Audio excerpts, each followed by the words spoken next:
You called everyone to believe in Allah. Oh Muhammad. Assalamualaikum warahmatullahi wabarakatuh. Perkenalkan, nama saya Rizka Junianti dari kelas 9D. Saya akan menceritakan kisah kehidupan Rasulullah SAW. Nama ayah Nabi Muhammad ialah Abdullah bin Abdul Muthalib dan ibunya Aminah binti Wahab. Nabi Muhammad SAW lahir di Mekah di hari Senin, tanggal 12 di bulan Rabiul Awal. Ayahnya Nabi Muhammad meninggal ketika berpergian berdagang ke Syam dan Nabi Muhammad di kandungan ibunya. Kemudian, ketika usia Nabi Muhammad 6 tahun, ibunya meninggal. Oleh karena itu, kakeknya Abdul Muthalib mengasuhnya. Dan ketika Nabi Muhammad berusia 8 tahun, kakeknya Abdul Muthalib meninggal.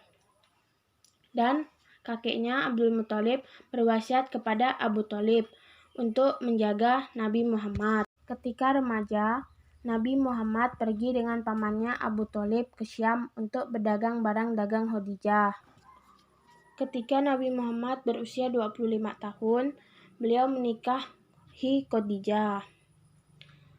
Kemudian, ketika Nabi Muhammad berusia 40 tahun, Allah Subhanahu wa Ta'ala mengutusnya menjadi Nabi dan Rasul di Gua Hira melalui perantara malaikat Jibril. Setelah pengangkatan Nabi Muhammad menjadi Rasul, Abu Thalib wafat. Dan selang waktu 3 hari, kemudian Khadijah wafat. Khadijah adalah wanita pertama yang mempercayai pada kenabiannya. Setelah wafatnya Khadijah, Rasulullah berimigrasi dengan beberapa sahabatnya ke Thaif. Setelah kembali ke Mekah, Allah membawanya ke Baitul Maqdis dan naik ke surga. Peristiwa ini disebut juga Isra Mi'raj. Kemudian Rasulullah hijrah dari Makkah ke Madinah dan memasuki Madinah di hari Senin 12 di bulan Rabiul Awal. Dan di hari Senin di bulan Rabiul Awal tahun ke-11 Hijriah, beliau meninggal di Madinah. Beliau telah menyebarkan Islam di Madinah selama 10 tahun dan di Mekah selama 13 tahun. Inilah penjelasan saya tentang kisah kehidupan Rasulullah SAW. Saya mohon maaf apabila ada salah kata yang saya ucapkan. Terima kasih. Wassalamualaikum warahmatullahi wabarakatuh. Assalamualaikum warahmatullahi wabarakatuh. Ayu al-ikhwah, ismi Nanda Rizkia Putri. Ana min fasli at-tasyi' D. Di sini saya akan mempresentasikan materi isim kana. Apa itu isim kana? Ma huwa isim kana? Isim kana huwa tarfa'ul isma wa tansibul khobar.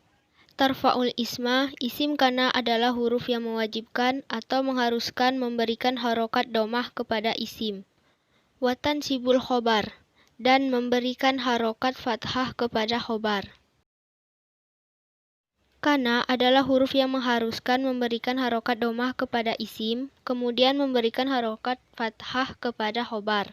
Maksudnya adalah isim atau nama orang, atau kata benda, atau nama kota, atau kata tunjuk, atau kata ganti orang yang ada pada kalimat. Kemudian, nama tersebut ada sesudah kana, maka kata tersebut harus berharokat domah. Kemudian, kata selanjutnya yang ada sesudah berharokat domah, maka disebut khobar. Khobar adalah menjelaskan keadaan isim dan harus berharokat fathah. Apabila ada kalimat kemudian diawali kalimat tersebut disebut dengan kana. Kana adalah huruf dari fi'il madhi.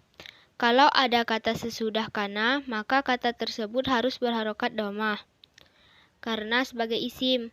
Kemudian, apabila ada kata sesudahnya berharokat fathah karena kedudukannya sebagai khobar dari huruf kana. Contohnya di dalam Al-Quran, Surah An-Nisa ayat 96. Kalimat ini diawali dengan huruf kana. Kana kedudukannya sebagai fi'il madhi. Allahu, kenapa berharokat domah? Allahu berharokat domah karena dia sebagai isim dari kana. kedudukan Allahu di sini sebagai isim dari kana dan harus berharokat doma. Kemudian kata sesudahnya ghafurun berharokat fathah. Kenapa berharokat fathah? Karena kedudukannya sebagai khobar dari kana. Rohiman berharokat fathah. Kenapa berharokat fathah? Karena kedudukannya sebagai khobar dari huruf kana. Mengapa khobarnya ada dua? Jika khobarnya ada dua, atau harokat fathahnya ada dua, maka kedudukannya ghafurun sebagai khobar pertama dan rohiman sebagai khobar kedua dari huruf kana. Perhatikan kolom yang berwarna coklat. Ada huruf kana, amsa, asbaha, adha, zola, bata. Mereka adalah saudara-saudara kana yang mengharuskan kata sesudahnya harus berharokat domah, kemudian berharokat fathah. Contoh yang ada pada kolom berwarna biru. Ada kalimat kana aliyun tobiban. Kana sebagai huruf, aliyun sebagai isim dari kana, tobiban sebagai khobar dari kana.